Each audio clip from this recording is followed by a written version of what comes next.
Hello বন্ধুগণ, আমি সাধনা নতুন আরও একটা ঝাঁকানাকা রেসিপিতে তোমাদের সবাইকে স্বাগত জানাই। আজকে আমি তোমাদের সাথে প্রেসার কুকারের মধ্যে মোচা দিয়ে তার মধ্যে অল্প পরিমাণে একটু সর্ষে তেল সাথে সামান্য পরিমাণে একটু নুন হলুদ দিয়ে দারুণ একটা ঝাঁকানাকা নিরামিষ রেসিপি শেয়ার করছি।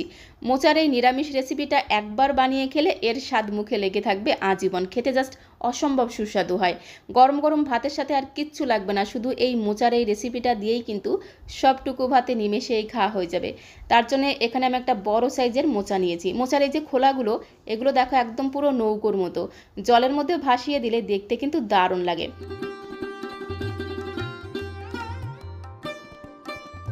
তো এখন এই মোচার গায়ে যতগুলো লাল রঙের খোলা আছে প্রত্যেকটা লাল রঙের খোলাকে খুব সুন্দর করে বেছে বেছে বাদ দিতে হবে। আর মোচার খোলার মধ্যে দেখো মোচার ফুলগুলো কত সুন্দর লুকিয়ে আছে। এই ফুলগুলো এখন লুকিয়ে থাকলে চলবে না, এগুলোকে এখন টেনে টেনে বের করে নিতে হবে। তারপরে লাল রঙের খোসাগুলোকে খুব সুন্দর করে বেছে নেব যতক্ষণ না সাদা অংশটা বেরিয়ে আসছে। তো দেখো মোচার একদম সাদা ধবধবে অংশটা বেরিয়ে এসেছে আর মোচার সাইজটাও কিন্তু অনেকটাই ছোট হয়ে গেছে। মোচার এই অংশটা কিন্তু ভীষণ কচি আর নরম হয়, তো এই সাদা খোলাগুলো কিন্তু আর ফেলে দেব না। মোচার এই অংশটা আমরা সরাসরি রান্না করব। তো এখন আমি মোচার ফুলগুলোকে বেছে নেব। মোচার ফুলের মধ্যে দেখবে ঠিক এরকম একটা শক্ত লাঠির মতো অংশ থাকে, তো এই লাঠির মতো অংশটাকে কিন্তু অবশ্যই খুব সুন্দর করে বেছে বেছে ফেলে দিতে হবে, কারণ এই লাঠির মতো অংশটা কিন্তু একদমই নরম হয় না, খেতেও কিন্তু একদমই ভালো লাগে না। তো সমস্ত মোচার ফুলের মধ্যে থেকে এই কাঠির মতো অংশগুলোকে খুব সুন্দর করে আমি বেছে বেছে বাদ দিয়ে দেব।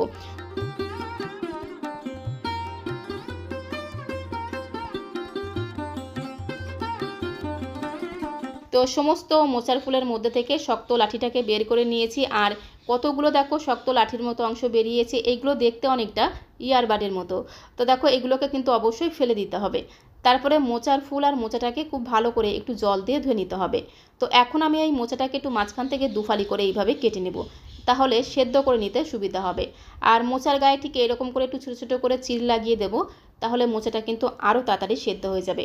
এই মোচাটাকে আমি প্রেসার কুকারে সেদ্ধ করব, তবে তোমরা চাইলে কিন্তু কড়াইতেও সেদ্ধ করে নিতে পারো। সেক্ষেত্রে মোচাটাকে আর একটু ছোটো ছোটো করে কেটে নেবে, তাহলে কড়াইতে কিন্তু খুব তাড়াতাড়ি সেদ্ধ হয়ে যাবে। তো এখন আমি প্রেসার কুকারে সেদ্ধ করে নেব, তার জন্য চলে আসলাম প্রেসার কুকারের কাছে। গ্যাসের ফ্লেমটা অন করে দিয়ে একটা প্রেসার কুকার বসিয়ে দিয়েছি। তার মধ্যে ওই ধরো 1 থেকে 1.5 কাপের মতো আমি জল দিয়ে দিলাম। একদমই অল্প পরিমাণে জল দিতে হবে, বেশি জল দেওয়ার কোনো প্রয়োজন নেই। জলের মধ্যে সামান্য পরিমাণে দিয়ে দিলাম একটু লবণ আর সামান্য পরিমাণে দিয়ে দিলাম একটু হলুদ গুঁড়ো। তারপরে চামচ দিয়ে খুব সুন্দর করে একদম ঘোটানাটা করে লবণ আর হলুদটাকে জলের সাথে একটু মিশিয়ে নিতে হবে। তো লবণ আর হলুদ গুঁড়ো খুব ভালো করে জলের সাথে মিশিয়ে নিয়েছি। এখন আমি প্রেসার কুকারের মধ্যে প্রথমেই মোচার ফুলগুলোকে দিয়ে দিলাম, তারপরে মোচাটাকে দিয়ে দেবো। মোচাটাকে মাঝখান থেকে দুফালি করে কেটে রেখেছিলাম, এতে মোচাটা খুব তাড়াতাড়ি সেদ্ধ হয়ে যাবে। তো মোচাটাকে দিয়ে দিলাম। এখন আমি এর মধ্যে একদমই অল্প পরিমাণে দিয়ে দিলাম একটু সর্ষের তেল, ওই মোটামুটি 1 থেকে 1.5 চামচের মতো সর্ষের তেল দিয়ে দিলাম। এবারে গ্যাসের ফ্লেমটা মিডিয়ামে রেখে একটু ধামাচাপা দিতে হবে, মানে প্রেসার কুকারের ঢাকনাটা বন্ধ করে 2টো সিটি পড়তে দেবো। 2টো সিটি পড়ে গেলেই গ্যাসের ফ্লেমটা বন্ধ করে দেবো।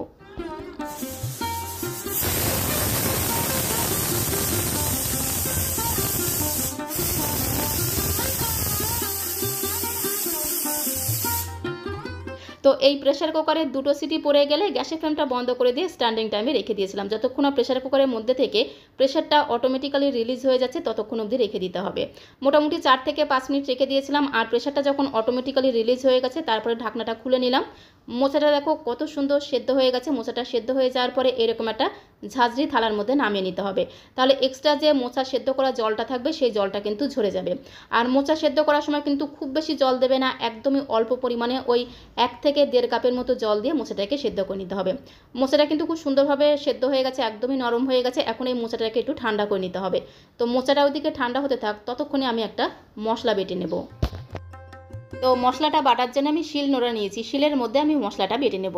তো শিলের মধ্যে আমি 1 চামচ দিয়ে দিলাম হলুদ সর্ষে, সাথে 1 চামচ দিয়ে দিলাম কালো সর্ষে, তার মধ্যে আমি ওই চামচেরই 1 চামচ দিয়ে দিলাম পোস্ত। তোমরা চাইলে কিন্তু এই রেসিপিটা শুধু হলুদ সর্ষে অথবা শুধু কালো সর্ষে দিয়েও করতে পারো, তাতে কোনো সমস্যা নেই।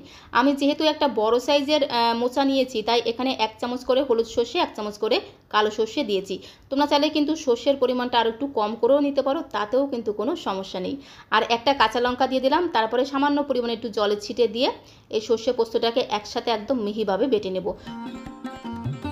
এই সর্ষে পোস্ত বাটার সময় সামান্য পরিমাণের লবণ দিয়েও তোমরা সর্ষে পোস্তটাকে বেটে নিতে পারো। অনেক সময় হয় কি সর্ষে বাটার পরে তেতো হয়ে যায়, তো সামান্য পরিমাণে যদি একটু লবণ দিয়ে বাটা হয় তাহলে সেই তেতো হয়ে যাওয়ার ভয় থাকে না। তো আমি কিন্তু কোনো রকম লবণ দিইনি, লবণ ছাড়াই কিন্তু সর্ষে পোস্ত কাঁচা লঙ্কা একসাথে একদম মিহি করে বেটে একটা ছোট্ট বাটির মধ্যে তুলে নিয়েছি। আর এদিকে দেখো মোচাটাও কিন্তু খুব সুন্দরভাবে ঠান্ডা হয়ে গেছে। মোচার মুখের কাছে যে শক্ত ডাঁটিটা ছিল, মানে যে শক্ত বোটাটা ছিল, সেটাকে এইভাবে একটু বেছে বাদ দিতে হবে। এই শক্ত অংশটা থেকে গেলে খেতে কিন্তু একদমই ভালো লাগবে না। তো এই শক্ত বোটার মতো অংশটাকে এটাকে বেছে বাদ দেবো। তারপরে মোচাটাকে আমি শিলের মধ্যেই বেটে নেব। তো বন্ধুগণ, তোমরা চাইলে কিন্তু এই সেদ্ধ মোচাটাকে মিক্সিং জারের মধ্যে দিয়েও পেস্ট করে নিতে পারো, তবে আমি কিন্তু এই সেদ্ধ মোচাটাকে শিলের মধ্যে দিয়েই বাটবো, কারণ শিলে বাটা মোচার টেস্ট কিন্তু জাস্ট দুর্দান্ত হয়, অসম্ভব সুস্বাদু খেতে হয়। তো তার জন্য আমি শিলের মধ্যে দিয়েই কিন্তু মোচাটাকে বেটে নেব। আর মোচাটা সেদ্ধ হয়ে যাওয়ার পরে এতটাই নরম হয়ে যায় যে শিলের মধ্যে কিন্তু খুব সহজে বেটে নেওয়া যায়, একদম ঝটপট করে বাটা হয়ে যায়। তো প্রথমে আমি মোচার ফুলগুলোকে দিয়ে একদম ঝাঁকানাকা করে বেটে নেব, তারপরে গোটা মোচাটাকে একদম মিহিভাবে বেটে নেব। তোমরা যারা আগে কখনো এইভাবে শিলের মধ্যে দিয়ে মোচা বাটা খাওনি, আমার মতো করে এইভাবে একবার শিলে বেটে মোচা বাটা খেয়ে দেখো, খেতে জাস্ট অসম্ভব সুস্বাদু লাগে। তো দেখো গোটা মোচাটাকেই কিন্তু একদম মিহিভাবে বেটে নিয়েছি। আর মিক্সিং জারে পেস্ট করলে কিন্তু অতটা টেস্টি হয় না, আমার কাছে মনে হয় যেন শিলে বাটলে আরও 10 গুণ টেস্টি লাগে, খেতে দারুণ লাগে। তো সমস্ত গোটা মোচাটাকেই দেখো খুব সুন্দর করে একদম মিহিভাবে বেটে নিয়েছে। আর মোচা এতটাই নরম থাকে, বাটতে কিন্তু একদমই অসুবিধা হয় না, খুব অল্প সময়ের মধ্যে একদম মিহিভাবে বাটা হয়ে যায়। তো এখন এই মোচা বাটার মধ্যে আমি যে সর্ষে পোস্ত কাঁচা লঙ্কা একসাথে মিহি করে বেটে রেখেছিলাম সেই বাটাটা দিয়ে দিলাম। বাটির মধ্যে জাস্ট 1 চামচের মতো একটু রেখে দিলাম, আর বাকি সবটুকু আমি মোচা বাটার সাথে খুব ভালো করে মেখে নেব।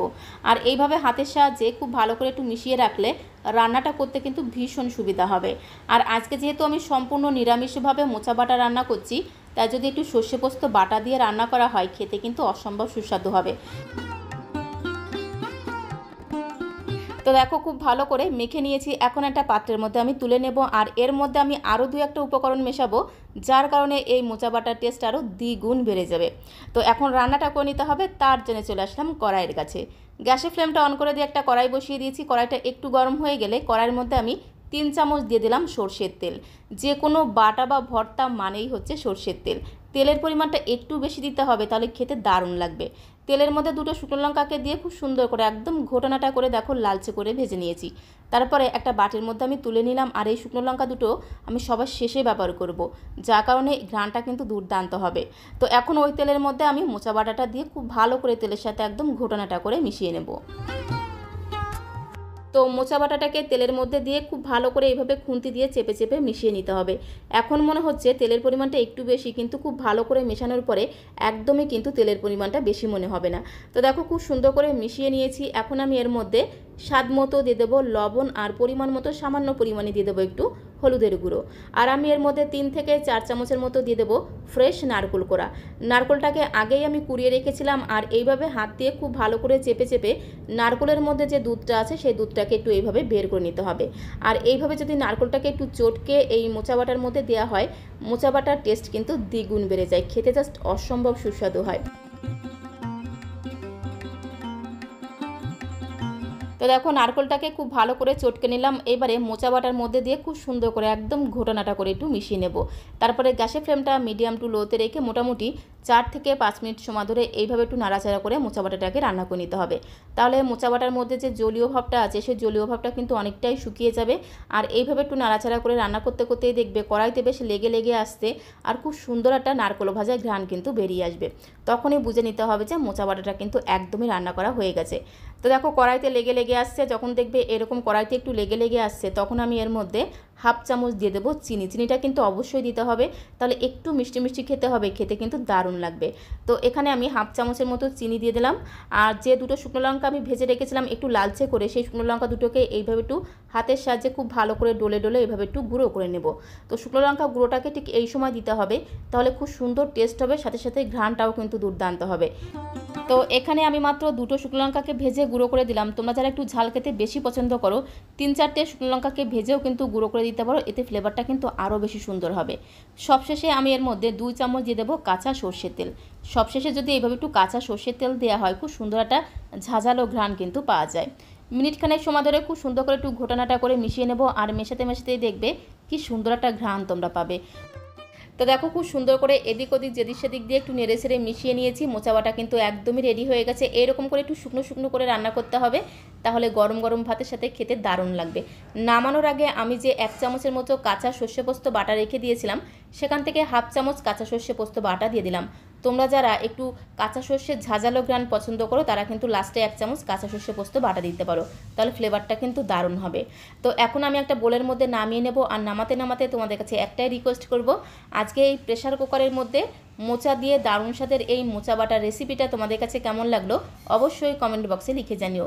ভালো লাগলে একটা লাইক আর শেয়ার করে দেওয়ার অনুরোধ রইল। নতুন বন্ধু হয়ে থাকলে চ্যানেলটিকে সাবস্ক্রাইব করে দিয়ে পাশে থাকার অনুরোধ রইল। সবাইকে অসংখ্য অসংখ্য ধন্যবাদ।